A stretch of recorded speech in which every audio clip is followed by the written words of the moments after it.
seja algo um pouco diferente do usual, né? Eu trabalho com ginástica, trabalho com natação, tem várias temáticas em relação à hidroginástica, várias temáticas em relação à natação que eu poderia falar, mas eu acho que pelo cronograma, né? Pela organização ali, eu já vi que tem outros professores que vão falar de diversos assuntos ligados à natação e à hidroginástica, e isso é interessante trazer um olhar diferente. A Beth já fala um pouco da minha tese, né? Minha tese de doutorado, ela versou sobre HIV e atividade aquática, então vim trazer um pouco, tentar trazer um pouco, aproximar mais um pouco isso da nossa realidade também, não ficar uma coisa muito distante de vocês, tá? Então, a minha formação que eu fiz aqui, a licenciatura plena aqui na UFRJ, né? No doutorado na UNI, e venho trabalhando com a atividade aquática, coordeno lá o laboratório de fisiologia e desempenho humano, a gente tem até uma parceria com aqui o laboratório do Guilherme, acho que a gente não conseguiu colocar nada em prática, e tenho o Asper Level 2, que é o treinador de natação, e trabalho com palestras no Brasil, investidor em matemática, hidroginástica e natação. Bom, deixa eu falar um pouquinho da questão do HIV. Eu não vou me alongar muito, né? O objetivo não é esse, mas é sempre interessante a gente colocar num contexto histórico, né? Como é a doença, no momento que a gente está nessa doença, como ela surgiu, né? Quando surgiu. Então, rapidamente, vou passar isso para a gente entender, eu vou tentar conceituar isso, em que estado nós estamos agora, né? A gente teve um estado de início, né? Onde era uma doença com estigma muito forte, depois entrou a parte da medicação, onde as pessoas conseguiram ter uma melhora da sua sobrevida, da sua qualidade de vida, depois teve um controle maior da doença, e agora a doença volta a crescer no Brasil, principalmente no mundo e no Brasil. Ela tem tido um crescimento. Novamente, e é importante quando a gente fala para jovens, a gente também conceituar algumas coisas, né? Em 81, né, alguns casos raros em jovens saudáveis, né, homens saudáveis, começou a aparecer lá nos Estados Unidos casos de pneumociste carinho e sarcoma de Kaposi em jovens saudáveis. Opa, o sistema americano ele é muito rápido em identificar. Peraí, está aparecendo uma doença aqui, 5 homens, essa doença comum em 12, quem tem imunidade baixa. Aí ligou o alerta. E aí os casos começaram a aparecer em maior número. Aí o CDC, né, com o controle lá de doença dos Estados Unidos, falou: tem alguma coisa errada. No final desse ano já tinha um total de 270 casos. E com deficiência imunológica grave entre homossexuais. E 121 dessas pessoas morreram, ou seja, quase metade.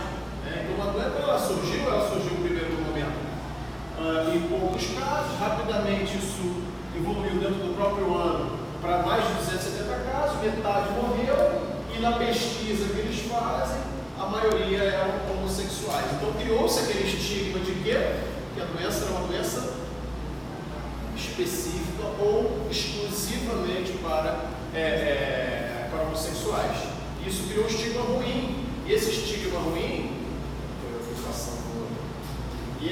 ruim, ele tinha aval da mídia, né? Ou seja, algo desse gênero era propagado e divulgado. O que acontece? Se surge uma doença e no primeiro momento você diz que aquela doença ela só é exclusiva dos homossexuais, né? Então aquela mulher que é casada com o cara, eu não tenho perigo de ter essa doença, né?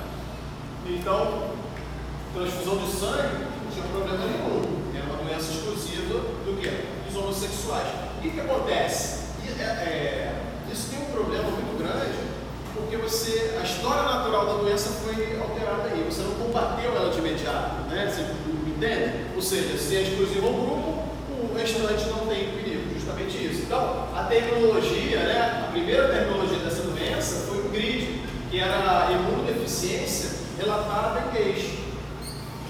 Né? Então, essa terminologia influencia tanto a profissão médica e o público a perceber a epidemia como limitada aos homossexuais, ou seja, inclusive a comunidade médica, com graves consequências a longo prazo para mulheres, homens heterossexuais, hemofílicos, usuários de drogas injetáveis e crianças, né? Porque tem a transmissão vertical também, né? Da mãe para o bebê. Então, você excluiu um grupo que, na verdade, no início não se sabia, e isso mudou toda a história da doença, ela cresceu rapidamente, esse é um dos motivos. Talvez ela tivesse sido mais contida no início, caso se tivesse identificado logo. Rapidamente, depois disso, né, você teve a nomenclatura dos vírus mudando um pouco. Você tem aí o Robert Gallo, que é da França, o Robert Gallo que é americano, com o Dr. Luc Montagnier, que descobriram lá os primeiros, identificaram o vírus, né? Então, uma grande disputa, até recente agora, aí, os Estados Unidos acabou reconhecendo a França como sendo o primeiro a identificar, né? E também o vírus em chimpanzé, em símios, né? Então chamou-se de símio. E aí foi transmitido para seres humanos e sofreu mutações, transformando-se no HIV. Então o primeiro que se acredita até hoje é que esse HIV ele veio dos símios, né? Então através de mutações chegou ao ser humano. Como? Na África é muito comum o contato e o consumo e o contato com sangue de símios. Então é parte da cultura deles, né? Então de alguma forma isso acabou desenvolvendo o HIV nos seres humanos. Então esse é o primeiro, provavelmente é o primeiro contato. E aí, logo em seguida, a síndrome foi identificada em hemofílicos que precisam de transfusão de sangue, então acabaram sendo contaminados, né? Os receptores de transfusão de sangue, haitianos, crianças e mulheres, parceiras de homens com HIV. Esse haitianos está aqui, né? Pô, tem haitianos aí no meio, o que tem a ver os haitianos com isso? Os haitianos foram, um grupo de haitianos grande foi deslocado para a África para fazer obras na construção civil, e quando eles retornaram ao seu país, retornaram alguns com HIV, e aí ajudou também a disseminar isso. Ficou claro tratar-se de uma doença infecciosa, de etiologia viral, sendo os mecanismos de transmissão a exposição sexual, sangue e derivados. Agora sim, então não é exclusiva de homossexuais, ela é transmitida por exposição sexual, sangue e derivados sanguíneos. E aí ainda existe até hoje uma dúvida, né? Fala, ele tem AIDS, mas na verdade não é uma forma correta de se falar, né? É que descobriu que a AIDS é a fase final da doença, é o que o vírus provocou, né? Ele destrói as nossas defesas e você tem algum tipo de doença ali que vai te levar ao óbito, tá? É a nomenclatura atual. Então, o HIV, que a gente usa, né, que é em relação ao vírus, o vírus da imunodeficiência. A AIDS, né, que já é conhecida hoje em dia, nos países de língua portuguesa e espanhola, usa a nomenclatura SIDA. Então, AIDS em Portugal, em Angola, em países de língua espanhola, é relatado como SIDA e não como AIDS. Aí já fala assim, por que no Brasil não é AIDS? O que vocês acham? Por que não se chamou de SIDA no Brasil? Porque se chama de AIDS. Já que os países de língua portuguesa. Alguém tem alguma sugestão? Acho que o grupo de identificar.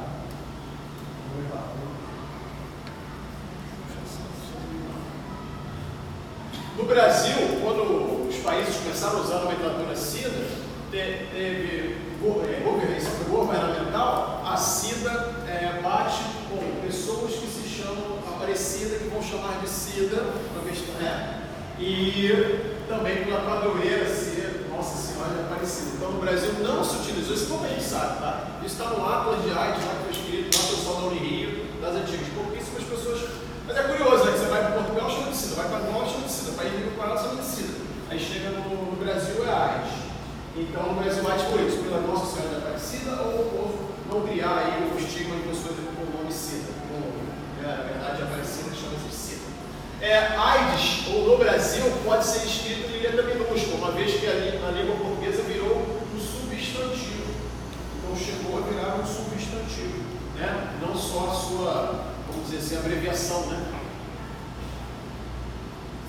O que não se usa mais, para a gente entender um pouco, né? Aidético, não se usa mais essa nomenclatura. Você está atendendo aquele aidético, isso não se usa, né? Portador de HIV também não se usa. Hoje em dia é pessoa vivendo com HIV. E aí essa aqui é a abreviação que a gente trabalha. Em artigo científico você vai usar você vai ver muito essa nomenclatura aqui. Vai pessoa vivendo com HIV. Coquetel, né, para medicação. Você usa o coquetel? Não tem mais coquetel. Coquetel remete à festa, né, alguma coisa do gênero. Não é nada disso. É esquema antirretroviral, ou esquema medicamentoso, ou terapia antirretroviral. Então não se usa e a gente chama de pessoa vivendo com HIV. Ok? Assim como tem a nomenclatura para PCD, né, alguma coisa a gente tem uma evolução aí. No mundo, a coisa é bem grande ainda, né? Então estima-se que atualmente apenas 54% das pessoas com HIV sabem da sua condição. Isso é gravíssimo, né? Porque elas estão transmitindo e não sabem. E aí o que eu queria chamar a atenção de vocês é o quê? Vocês mais jovens. Por que os mais jovens? Porque a maioria não vivenciou, apesar de saber que a doença ela é sexualmente transmissível, vocês não viveram a época mais pesada. Então, década de 90 eu estava aqui, eu era acadêmico. Década de 90, a HIV, a AIDS bombando. Então a gente teve um impacto muito grande com aquilo. A gente via as pessoas morrerem, a gente conhecia sempre, o tio não sei quem morreu. As pessoas entravam no hospital e morriam, era algo muito pesado. Então a gente aprendeu a se prevenir quando mais jovem, né? Que é quando você está provavelmente mais ativo sexualmente. Então, a juventude de hoje, ela não se protege. Eu não estou apontando aqui diretamente a juventude aqui, vocês estão dentro da universidade, tem um esclarecimento maior, mas você imagina quem tem pouco esclarecimento. Mas vocês também não vivenciaram esse choque, né? Então esse choque inicial, né? A gente vivenciou, a gente viveu isso, a gente pegou isso, né? Os pais também, e aí eles orientavam. Então esse que é o chamado que eu faço aí para vocês, né? Nos Estados Unidos, acredita-se lá que de uma pessoa que vive com HIV, você tem mais 7 que não sabem. Né? No Brasil, de 1980 até 2016, foram notificados 842.710 casos, 303 mil óbitos entre 80 e 2015, e populações com tendência a crescimento, homens que fazem sexo com homem, adolescentes, mais pobres e idosos, está crescendo. Homem que faz sexo com homem, por quê? Porque o tipo de sexo ele é mais contagioso, o sexo anal ele é mais contagioso do que homem e mulher. O adolescente, por quê? Porque justamente ele começa mais cedo e não tem informação, não viveu aquele choque que eu falei. Mais pobres, falta de informação. Idosos, por que idosos? Quem sabe por que idosos? Mas antes eles também é verdade. Aproveita a menopausa e não mistura, e aí fica livre, não, mas aí eu estou dizendo agora, populações com tendência a crescimento. Então, isso que você falou da coisa já existia antes. Por que agora começou essa é uma especulação também boa, né? Ou seja, as medicações para problemas de ereção, mas sabe o que está acontecendo? O número de idosos está aumentando também. Então, também vai aumentar os casos. Então, essas duas coisas aí, o que o Valdir falou, e o aumento do número de idosos, as pessoas estão vivendo mais. Então, é uma população que está em crescimento aí. E isso é importante, tá? Porque a gente houve uma época de controle e agora caiu muito. Entendeu? Esse é o problema. A gente tem uma série. Não, aí não é só HIV, não, tá, gente? Aí é todas as doenças. A hepatite C também, tá uma loucura. Tá? Eu que venci lá o hospital, eu sempre lá no TI, vou fazer um pós-doutorado lá, eu continuo vencendo isso, tá? Aqui tem o tipo de exposição e o risco. E aí aqui eu pergunto, é a questão do preconceito e a realidade. Por que eu estou perguntando isso? Porque quando eu fui fazer o meu trabalho lá, eu convivi muito com as ONGs. As ONGs tinham uma postura de a gente não gosta que se fale que a pessoa que é homossexual tem mais chance de ter a doença. Porque isso cria um estigma. É verdade, cria um estigma. Mas o problema não é a atitude da pessoa em si, não é isso que está em jogo. O que está em jogo é o tipo de transmissão. Por quê? Olha aqui. O que tem mais chance de você ser contaminado? Receber transfusão de sangue. Contaminado. Então, se você receber uma transfusão de sangue contaminado, é quase 100%. Né? Aqui é para a exposição a cada 10 mil exposições. Né? Compartilhamento de agulha durante o uso de drogas, a cada 10 mil exposições, você tem chance aí de 63 a 67. Uma transmissão para cada 150 exposições. Furar a pele com agulha, 23, ou seja, uma transmissão a cada 435 exposições. E o sexo anal receptivo, aí que está a jogada. Não é questão de preconceito, é questão do tipo de transmissão, de risco que você se põe. Então é 138, ou seja, uma transmissão a cada 72 exposições. Por isso que é maior o risco. Por isso que a população, a infecção tem crescido nessa população.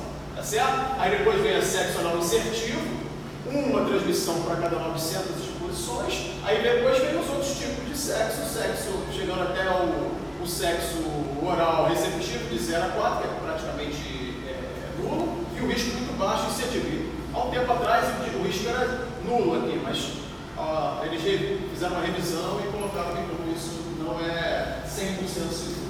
Tá bom? Mas só para a gente entender um pouco aí a questão do tipo de infecção. O risco de infecção por HIV é 22 vezes maior entre homens que fazem sexo com homens, 22 vezes maior entre pessoas que usam drogas injetáveis, 21 vezes maior para trabalhadores do sexo e 12 vezes maior para pessoas transexuais. Bom, o que causou uma mudança aí radical na história da doença foi a medicação, a terapia antirretroviral. A medicação faz com que o HIV se torne uma infecção crônica e manejável. Você consegue mexer, as pessoas não morrem mais de uma hora para outra, né? Elas têm a medicação e essa medicação vem evoluindo muito. E as pessoas que fazem o uso dessa terapia, o uso dessa não coquetel mais, né, desse esquema medicamentoso, tem aí uma diminuição grande na morbidade e na mortalidade. Isso aqui é fundamental. Você tem algumas medicações aqui, que elas atuam em diferentes partes da célula, né? Você tem aqui essa entrada bloqueada. Você tem os inibidores de transcriptase reversa, que já é dentro da célula. Você tem aí o impedimento, né, que são os que impedem a entrada no núcleo.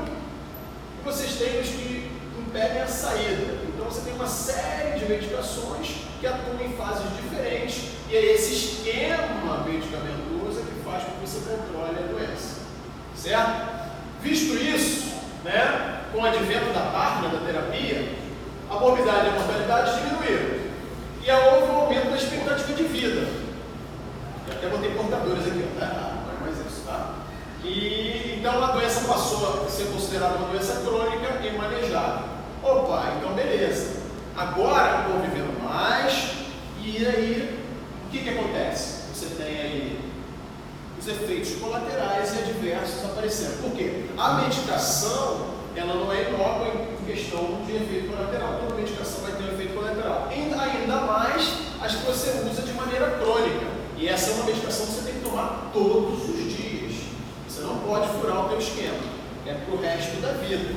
Então isso vai trazer o quê? Efeitos adversos e efeitos colaterais. Então você tem aí diarreia, vômito, náusea, racho cutâneo, agitação, insônia, sonhos vívidos, edemas em membros inferiores e superiores, adverso, lipodistrofia, doenças cardiovasculares, alterações metabólicas, ósseas e renais, e alteração na modulação autonômica. Eu botei aí simulado em vermelho, que foi o tema que eu pesquisei. Tá? E aí tem uma série de outros efeitos aí colaterais. Essa apresentação eu posso deixar disponível, não sei. Guilherme, você pode depois disponibilizar para os alunos? Dá para deixar um PDF para o professor Guilherme, tá? Se ele quiser pegar já também essa apresentação, eu passo para vocês, tá bom? A síndrome metabólica, né? Então tem muito comum a lipodistrofia. Comigo?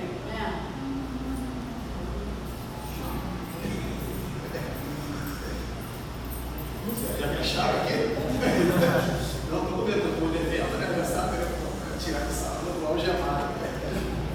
Mas vamos lá. Então, os efeitos adversos colaterais. A lipodistrofia, que é acúmulo de gordura em algumas regiões do corpo, e perda de gordura em outras regiões. Então, face, você perde gordura na face, ó, fica assim, perde gordura nos glúteos e acumula em outras partes do corpo. E aí, ainda assim, a síndrome metabólica, né? E aí, é interessante que boa parte, se você observar, né, boa parte desses efeitos colaterais e efeitos adversos, né, boa parte deles, se você for analisar, ó, vamos lá, lipodistrofia, doença cardiovascular, alterações metabólicas, alterações ósseas e até alteração no sistema nervoso autônomo, o exercício físico funciona como o quê? O exercício físico funciona como um notório controlador desses problemas, né? Então, se esses são efeitos colaterais e adversos, ó, pressão arterial, glicemia, triglicerídeos, circunferência abdominal, e o exercício físico se apresenta como possível atenuador desses efeitos, opa, então o exercício passa a figurar como sendo o quê? Como sendo uma possibilidade não medicamentosa de intervenção. Entenderam aí? Agora entra a intervenção do exercício. A gente vê ele falando da doença, do risco da doença, chamei a atenção principalmente dos jovens. A gente falou do controle que há da doença através da medicação, dos efeitos colaterais. Opa, os efeitos colaterais, boa parte deles eu consigo combater com atividade física e exercício físico. Ok? Opa, então a gente tem uma intervenção interessante através do exercício físico. Entretanto, o que acontece? O exercício físico, ele também é um fator de diminuição, ou seja, de imunossupressão de forma aguda. Então tem que ser um exercício muito bem controlado, né? O que pode desencadear a resposta do sistema imunológico? Quebra de homeostase. Aí você tem os patógenos, você tem agressões externas, você tem um estilo de vida moderno, alterando o sistema imunológico. E você tem o quê? O esforço físico.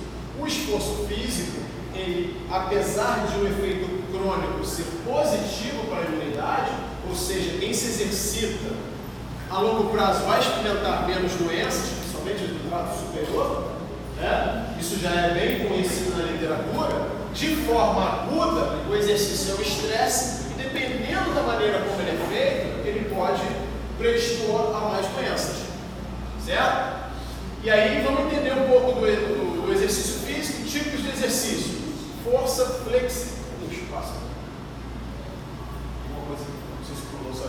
Força, flexibilidade, exercícios concorrentes, exercícios aquáticos, uma divisão fisiológica que é anaeróbicos e aeróbicos.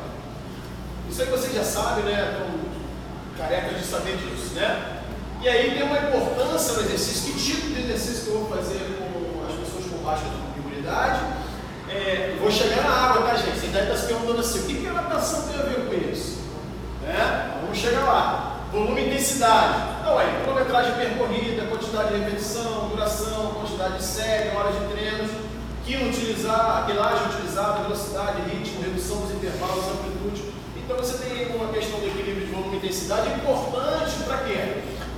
Para a pessoa com baixa imunidade, a gente tem que fazer um equilíbrio muito interessante entre o volume e a intensidade do exercício. Pelo menos o que se sabe até hoje. E até para os atletas a gente faz isso. Se eu tenho um atleta que começa a lesionar muito, começa a ficar muito doente, opa, alguma coisa está saindo. Pode fazer um paralelo aí com o overtraining, né? Então, para o HIV a gente vai ter que fazer esse controle. Para a pessoa vivendo com HIV, eu vou ter que fazer esse controle também, certo? Agora, o que é considerado moderado e o que é considerado intenso? A gente precisa se basear em alguns autores, se basear em alguns posicionamentos. O que é intenso, o que é moderado, o que é fraco? Né? De acordo com o Colégio Americano, moderado seria exercícios que mantivessem 55% a 69% da frequência máxima, ou 12 e 3 na escala de percepção subjetiva de esforço, aquela de 6 a 20. O intenso entre 70% e 89% da frequência cardíaca máxima, e o 14 a 16 na escala de percepção subjetiva de torque. Isso para o segundo Colégio Americano. Eu tenho uma certa resistência em prescrever exercício pela frequência cardíaca. Tem tido cada vez mais, apesar de ser fácil, né? Fora d'água, dentro d'água não, mas fora d'água é bem fácil, você tem os monitores, você vários dispositivos, as pessoas mesmo já compram hoje em dia, mas, cara, dá muito erro aqui você bota na fórmula, né? O que é 70% da frequência cardíaca máxima para um, 70 para outro da mesma idade. Quando você coloca analisar as variáveis fisiológicas, um pode estar acima do limiar, o outro pode estar abaixo. Isso que tem acontecido. Mas enfim, é um posicionamento para a gente entender, ter pelo menos uma ideia do que é aí o moderado e o intenso. Eu gosto muito de usar a questão dos limiares, tanto aeróbico como anaeróbico. Acho que é mais interessante, se você conseguir identificar, eu acho mais interessante para a prescrição do exercício. Ou até mesmo a própria escala de percepção subjetiva, né? E aí o efeito agudo do exercício, né? Você tem aqui o exercício moderado e aqui a imunossupressão. Então o exercício intenso, algumas horas depois, você mantém aqui o que eles chamam de janela aberta. É esse momento que você tem aí a imunossupressão, principalmente no exercício de alta intensidade e prolongado. Se fala muito em intensidade, mas não fala no volume. O volume também é importante. Então, aquela pessoa que pratica um grande volume, ela tende a ter também esse open window aqui que a gente chama, que é agudo, efeito agudo, é horas após o exercício. E aí, voltando aqui, será que isso aqui é interessante para pessoas vivendo com HIV que tem uma imunidade reduzida? De maneira nenhuma. Essa que é a questão. A janela aberta, né, que é aquilo ali que a gente chama, o momento da redução da defesa do corpo, ocorre durante e pode perdurar por horas após o exercício. Bom, está sumindo ali, mas eu ia passar diretamente. São alguns dados ali de pesquisas que fizeram ali a questão da imunidade, né? E aqui é um trabalho realizado com atletas de elite, né, jovens e saudáveis. E aí são os linfócitos, as contagens dos linfócitos. Tem o pré, tem o pós-exercício. Olha o que acontece aqui pós-exercício. Você tem uma queda grande dos linfócitos naquelas horas ali após o exercício, né? E os linfócitos, por exemplo, o TCD4, que é o linfócito que a gente mede geralmente na pessoa com HIV, ele é reduzido. O objetivo da medicação é controlar justamente os linfócitos TCD4.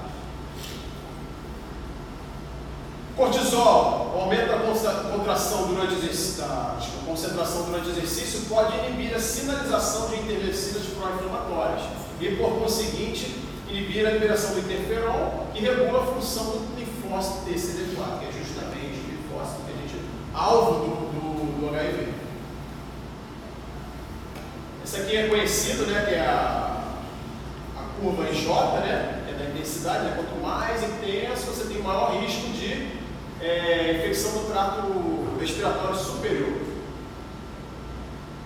E aí, beleza. Visto tudo isso, sabemos que a gente tem um grupo com imunidade comprometida, sabemos que o exercício é bom para controlar os efeitos adversos, é bom para a qualidade de vida, é bom para uma série de outros fatores, não só para a questão dos efeitos colaterais, combater, mas sabemos que tem um pontinho ali que é negativo, que é a questão da alta intensidade e alto volume, que pode predispor ele a infecções. E aí, para começar, o que a gente faria com o indivíduo? Né? Triagem, avaliação médica rigorosa. Esse é um tipo de população que teria uma avaliação médica rigorosa. Linfócito TCD4 maior que 350 células. Esse aqui é o padrão que se utiliza. Né? Uma pessoa normal vai ter 700, 800. Né? No HIV isso aqui cai muito. Quando chega a 250, aí é que se fala que a AIDS se instala, né? Provavelmente ele vai ter algum tipo de infecção. Então, acima de 350, isso aqui tem que ser avaliado sempre. E assintomático, porque às vezes tem uma série de problemas que acarretam que ele não consegue começar o exercício. Isso aqui seria para ele começar a atividade. Importância do exercício físico, ela já é reconhecida. Você tem aí o Ministério da Saúde, tem um manual, quem quiser lá entrar em AIDS.gov, tem um manual que tem explicação bem didática sobre o que fazer de exercício. Né? Você tem aí a UniAIDS também, o COI tem um manual também, e tem outras associações, todas elas indicam de exercício. Então o exercício físico, ele é altamente recomendado para pessoas vivendo com HIV, altamente recomendado. Linhas gerais de prescrição, exercício de força é importante que eles façam, se recomenda 8 a 15 repetições máximas, no trabalho de hipertrofia. exercícios aeróbicos contínuos ou intervalados com duração de 20 a 60 minutos, intensidade variando de 60 a 85% da frequência cardíaca máxima. Exercício de flexibilidade, uma frequência de 3 a 5 vezes por semana, treinamento combinado. Importantíssimo aqui, o exercício não funciona como substituto da tarde. Infelizmente, não é como o diabético, também não vai substituir, mas o diabético consegue, por exemplo, usar menos insulina. A pessoa vivendo com HIV não vai tomar um medicamento a menos por causa disso, ela tem que manter. O que mantém a imunidade é a tarde. Então isso é importantíssimo. Não achar que o exercício, apesar de alguns trabalhos identificarem um pouco o aumento da imunidade, não pode parar a medicação, ok? Benefício do exercício para a pessoa vivendo com HIV: melhora ou manutenção do nível de TCD4, que é o linfócito que é atacado pelo HIV. O HIV entra, destrói o linfócito e se multiplica. Então você vai melhorar ou manter. Melhora da força muscular, aumento da massa magra, redução, é parecido com linhas gerais do exercício, né? Controle da dislipidemia e glicemia, melhora do funcionamento cardiorrespiratório, melhora da flexibilidade, melhora da autoestima, melhora da qualidade de vida. Bom, exercício é importante, sabemos dos cuidados que tem que ter. Aonde entra a hidroginástica, aonde pode entrar a natação? Aí é que a gente chegou. Primeira coisa, antes de tudo aqui, tem pouquíssima coisa publicada. A minha tese de doutorado, acho que é uma das primeiras que observou os efeitos do exercício aquático de forma controlada e sistematizada, né? Então, atividades aquáticas e pessoas vivendo com HIV. Lembra da nomenclatura? É essa aqui mesmo. Atividades aquáticas e pessoas vivendo com HIV. Tem pouca coisa, então a gente está caminhando, a gente está engateando nesse sentido. Possíveis vantagens e desvantagens. A primeira coisa que vem na cabeça do leigo não tem risco de transmissão dentro d'água? Não. Esse risco é zero, tá? Esse risco não existe. É nulo. Então, essa é uma barreira já ultrapassada há muito tempo. Isso aí não existe. Ah, mas se sai sangue na água, não vai. Não dá tempo, não sobrevive dentro da água, não vai. Tá? Você tem uma questão do esporte aí, quando alguém está sangrando e tal. Para ter um contágio ali, gente, é uma questão de segurança, lógico, deve ser seguida, né? Mas para ter um contágio do sangue de uma pessoa infectada para passar para outra, tem que ser algo assim muito, tipo, duas feridas muito abertas, um ficar esfregando o outro, assim, ainda assim era muito difícil. Tá? Mas na água não rola, tá? Não existe isso. Então essa é a primeira barreira vencida. Então a gente pode fazer atividade aquática, sem problema. Vantagens e desvantagens. Vamos ver algumas possíveis vantagens, né? Danos das contrações excêntricas. Qual é a principal ação muscular, ou seja, a fase muscular dentro do meio líquido? Concêntrica ou excêntrica? O que vocês acham? Né? Estou aqui na hidroginástica, água no meu pescoço. Eu faço movimento aqui, eu empurro a água. Arrasto, né? Resistência da água. Beleza. Tem uma coisa me puxando para trás? Vamos supor que eu estivesse fora d'água fazendo ali aquele crossover, não tem que você puxa aqui? Você puxou. Você levantou as placas lá. O que acontece? O peso está te puxando para trás, correto? Então eu faço uma ação concêntrica fora da água, quando eu estou levantando o peso ali, né? E me puxando de volta. Eu faço uma ação excêntrica. Dentro da água, concêntrica, tem uma coisa me puxando de volta? Não, eu faço uma contração concêntrica. Opa! Então, dentro da água, as contrações são predominantemente o quê? Concêntricas. Natação, na fase submersa. Ah, mas aqui fora. Está fora da água, estou falando de dentro da água. Entrou na água. Beleza. Está certinho aí, professor? Está certo aí? Tudo bem ou dá para melhorar alguma coisa? Bom, dependente da técnica, vai ser concêntrica, predominantemente. Então, entrou, puxou, empurrou. Opa, é tudo concêntrica. Tirou fora d'água. Estou falando fora d'água, mas aqui é uma fase mais relaxada, né? Entrou, concêntrica. Chutou a água, concêntrica. Empurrou a água para trás, concêntrica. Então, as contrações são predominantemente concêntricas. Isso pode ser um ponto positivo em termos de imunidade. Tem algumas desvantagens, mas pode ter alguma vantagem. Aqui é o músculo antes e o músculo depois de contrações excêntricas. Isso causa dor muscular tardia, aquela coisinha chata que fica no músculo, alguém toca em você, você rouba, né? Quando você muda uma série de musculação, quando você vai fazer um esporte com saltos e cai, chega no dia seguinte, se você não está acostumado, você fica todo dolorido. Faz parte da adaptação do treinamento, é bem verdade. Não é muito comum na natação, você chega com um aluno lá destreinado, o Valdir foi lá fazer aula, 5 anos sem nadar, isso é impossível, né? Mas estou 5 anos como exemplo aqui. Estou 5 anos sem nadar. Ele tem a técnica, ele vai lá, aí o professor começa a puxar ele, fazer mais forte. Ele vai sair cansado, mas no dia seguinte ele não vai ficar todo dolorido em relação ao músculo tardio. Por quê? Porque ele tem pouca ação excêntrica. Não que eu não tenha dor, tá? Muscular tardia, mas é bem menos do que só a atuação concêntrica. Então, isso aqui causa inflamação. Tem desvio para defesa da imunidade, né? Então, talvez ter menos ações excêntricas nesse caso seja positivo. Isso aqui desencadeia, mais respostas e pode ajudar a deixar o quê? A janela aberta, né?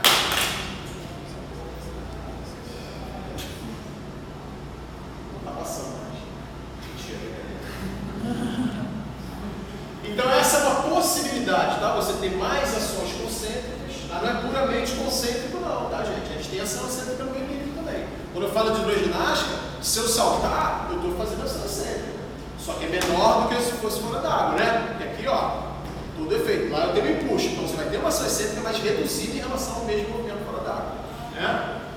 Até existe um autor que já mostrou que mesmo nesse movimento aqui, sem o salto, só fazendo isso, você, na hora que você traz aqui a água, esse movimento da água para cá faz com que você tenha traços excêntricos na hora de recuperar o movimento de volta. Mas é pouco, então não se compara, tá bom? Bom, e a temperatura da água pode ter algum efeito positivo ou negativo? Então esse trabalho aqui é bem verdade que está engatinhando, como eu falei, foi feito com camundongos, então nem tudo se transfere para o ser humano, mas dá uma ideia mais ou menos de como é que se comporta, né? Então o exercício aquático em temperatura termoneutra, ele melhorou aí resposta imune antes do morro. Olha que interessante. Então eles pegaram ratos com câncer, colocaram para fazer exercício na água quente, na água termoneutra, que eles chamaram na água quente, né? E tiveram um resultado interessante, ó. Eles chamaram de o grupo TT, o roxinho, termoneutra, 29 graus.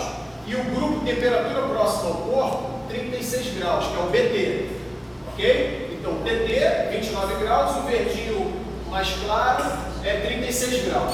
O housing, que eles chamam, é o controle. Housing é o rato que fica na casinha lá. Atividade física involuntária. Ele fica lá, faz o que ele quer. Então, esse aqui é o controle, esse é 29 graus, esse é 36 graus. Então, fazer a natação, isso aqui é natação, tá? A gente bota um rato na água, por isso que eu estou falando, né? Fazer a natação na água a 29 graus, né? E fazer na água a 36 graus. Você tem essas respostas aqui. Você tem o CD4 aumentou na água de 29 graus, o CD8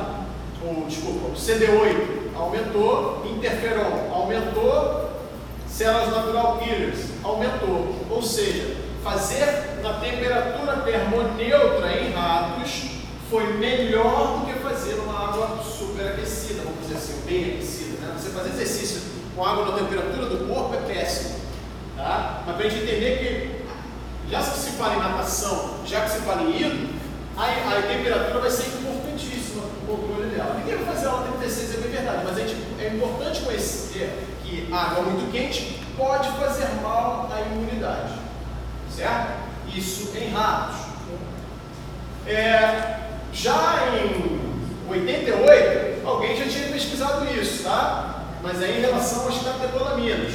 Você tem aqui exercício a 6 graus e a 27. A temperatura de 6 graus, ela aumenta a epinefrina. Não é na água, mas é simulando frio, né? E o aumento da epinefrina pode inibir os linfócitos, ou seja, é ruim para quem tem, principalmente, problemas de imunidade. Ou seja, o que diz aqui em relação à temperatura?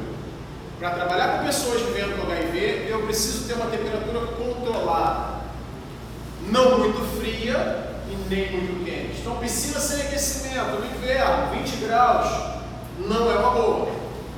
Piscina de hidroterapia, 34, 35 graus para fazer exercício, também parece não ser uma boa. Então ali aquela faixa entre 28 e 32, é o que eles chamam de termoneutra do exercício. O que é isso? E termoneutra me parece algo assim, como água na temperatura da pele. Beleza, para você ficar parado, entrou, achou confortável. Agora, termoneutra para o exercício é de acordo com a intensidade. Então, quanto mais intenso, o ideal de temperatura é mais baixo um pouco. Então, uma natação de alta intensidade, a temperatura um pouco mais baixa. Hidroginástica de moderada com os idosos, a temperatura um pouco mais alta. Então, é termoneutra para o exercício, ou seja, o indivíduo fazendo exercício, ele não chega a ficar morrendo de calor nem morrendo de frio naquele momento, certo? Então, isso parece ser interessante para a imunidade, e nesse ponto eu deveria evitar água muito quente ou água muito fria, certo? Então seria esse um ponto interessante. Outro ponto positivo em relação à atividade aquática, pode ser um ponto positivo. A gente tem aí a variabilidade da frequência cardíaca, e aí a imersão ela tem um efeito positivo sobre o sistema nervoso autônomo. Ela desencadeia uma resposta vagal, uma resposta parasimpática, né? Esse trabalho aqui que nós fizemos, até publicado recentemente, os efeitos da imersão em água fria sobre o intervalo RR, a variabilidade da frequência cardíaca. Olha aqui, pré-imersão, imersão. Olha o que acontece com a variabilidade. A variabilidade da frequência cardíaca aumenta com a imersão. Tá? Aqui, por acaso, foi água fria, mas é porque era a temperatura quentinha lá da universidade. Mas esse efeito é observado em água termoneutra também. Acontece ao contrário da frequência cardíaca. A frequência cardíaca é aqui, quando você entra na água, ela faz isso. E a variabilidade aumenta, ou seja, é uma boa resposta do sistema nervoso autônomo. Mas por que eu estou chamando a atenção disso no caso das pessoas vivendo com HIV? As pessoas vivendo com HIV têm alteração na sua variabilidade. Lembra que eu falei lá? Alteração do sistema nervoso, efeito colateral e adverso. Esse aqui é um tacograma de um dos pacientes, ou melhor, de um dos participantes da pesquisa que eu fiz. Aqui é em repouso, tá, gente? Esse aqui é de um controle, uma pessoa soro-discordante, que a gente chama, que não tem HIV, e esse aqui é de uma pessoa vivendo com HIV, mais de 10 anos usando medicação. Olha a diferença da variabilidade da frequência cardíaca. Muito maior no indivíduo não HIV. Variabilidade muito menor. Isso aqui é sinal que alguma coisa não está certa. Eu fiquei até assustado com isso aqui. Sabe, esse tacograma parece, quem trabalha com variabilidade, sabe que esse tacograma aí parece que você está fazendo exercício. Você tem uma retirada vagal, uma predondância simpática muito grande. Então, o HIV, na verdade, a medicação principalmente, ataca o sistema nervoso autônomo. Você tem uma retirada vagal, então você tem uma alteração no sistema nervoso autônomo importante. Opa! Se a água melhora essa resposta, ou seja, você tem uma resposta vagal aumentada quando entra na água, como ficou demonstrado aqui no trabalho que a gente fez lá e outros autores também, né? Aproveitei para citar o meu, lógico, né? Você tem um ponto positivo. E mais, alguns trabalhos já fizeram aí, não com pessoas vivendo com HIV, mas, por exemplo, a população de leucócito associada com a variabilidade da frequência cardíaca após triado. Então, uma variabilidade ruim está ligado também à imunidade. Então, está tudo interligado.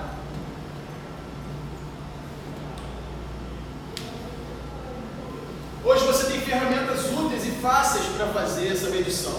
Você, com uma faixa de frequência cardíaca Bluetooth de qualquer marca, você consegue no teu celular baixar esse aplicativo que chama Elite HRV e fazer a variabilidade. Você tem aqui, por exemplo, a prontidão da manhã. Você tem aqui simpático e parasimpático.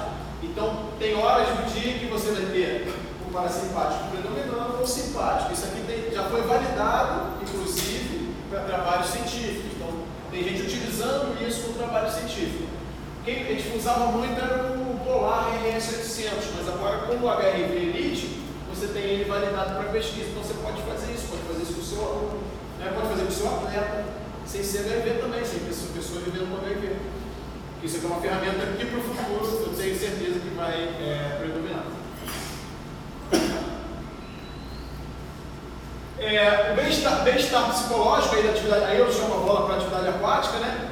Você tem aí o bem-estar psicológico, e aí a gente mostra que a atividade aquática, principalmente a atividade aquática em grupo, né? Ela auxilia bastante nesse sentido. Isso tem a ver com a questão da imunidade também, né? Benefícios psicossociais. Alguns autores vêm demonstrando a melhora importante de depressão e bem-estar geral. Importante para a questão da imunidade. Os níveis de depressão são muito grandes em pessoas que vivem com HIV. É uma questão da doença e tal. E aí o exercício, principalmente exercícios em grupo, tem um resultado positivo que, por sua vez, tem uma importância para a imunidade. Opa, eu penso logo em hidroginástica, né? Então, se as pessoas estão vivendo com HIV, estão envelhecendo mais, é uma boa opção de exercício. Bom, acho que está dentro do tempo, tá, né? Então, gente, só para recapitular, fizemos ali histórico da doença, por que ela cresceu tanto no início, o estigma, o preconceito, a chamamentação dos jovens, depois, efeitos colaterais da medicação, que é o controle atualmente, que é o que a gente tem, depois, exercício ajuda a controlar os efeitos adversos e colaterais. Opa, interessante, vamos usar o exercício, mas tem uma intensidade, então a gente tem que trabalhar com o que a gente tem no momento, a intensidade moderada e um volume não muito grande. E depois, atividade aquática. Quais seriam as possíveis vantagens da atividade aquática? Tem algumas.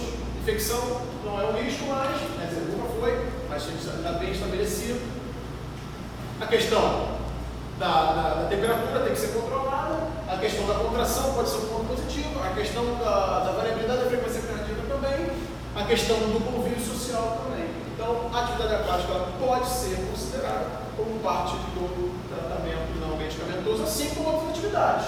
Eu incluiria aí, se você tem uma pessoa que está fazendo natação ou hidroginástica, eu incluiria o treinamento de força sim, né? Porque parece ser bem importante, porque eles perdem massa magra também, e esse tipo de trabalho que eu apresentaria aí é o trabalho da natação. Um ponto que não foi tratado aqui foi a questão do esporte de alto rendimento. Tem pessoas vivendo com HIV que praticam, mas aí elas têm um controle de perto, um controle próximo de médicos, treinadores, fisiologistas, porque pode-se fazer? Pode. Tem alguns que conseguem fazer, mas é bem complicado, tá? Vou dizer que eu conheci alguns casos ali que era bem complicado. Tem atletas amadores que querem participar de maratona e tal, é algo bem complicado, está sempre caindo a imunidade, voltando, é uma loucura. Enfim, aí tem que ter um controle mais de perto. Existe um paradigma a ser quebrado, porque o que eu mostrei aqui são os posicionamentos atuais. Atividade ali 30 a 60 minutos e intensidade moderada. Alguns autores vêm questionando o seguinte, será que se aumentar a intensidade, mas fizer em curto tempo, também não pode ser vantajoso para esse indivíduo? Que é a questão do HIIT, né? O HIIT ainda não foi pesquisado com pessoas vivendo com HIV. Mas pode ser que estímulos de alta intensidade, mas de curta duração, talvez seja interessante também. Isso não foi pesquisado, tá? Então eu estou colocando aí uma pulguinha atrás do olho de vocês e até uma ideia que eu tenho de fazer também futuramente. Né? Será que estímulos curtos, mas com alta intensidade também não seria interessante? Ou seja, que ele consegue. Aí você poderia mesclar o treinamento, né? Contínuo moderado, um pouco mais longo e intenso em alguns dias. Por quê? Dá um estímulo diferente, aumenta o VO2, uma série de benefícios que a atividade de curta duração e alta intensidade pode ter. Mas isso não tem amparo na literatura ainda. Se você pegar aqueles manuais que eu mostrei lá, nenhum deles fala disso. Tá bom? Então, acho que eu encerro aqui para o meu contato. Aqui fica o meu contato de e-mail, né? O material eu vou passar para vocês. Se vocês desejarem algum artigo daqueles ali, eu posso para fazer vocês, não tem problema nenhum. Aqui está o meu Instagram, quem quiser seguir lá. Tá? O Laboratório de Fisiologia e Desenvolvimento Humano, que é lá da Universidade Federal do Rio de Janeiro. E eu agradeço vocês terem dado uma pergunta. Aí no final a gente faz, pode ser? No final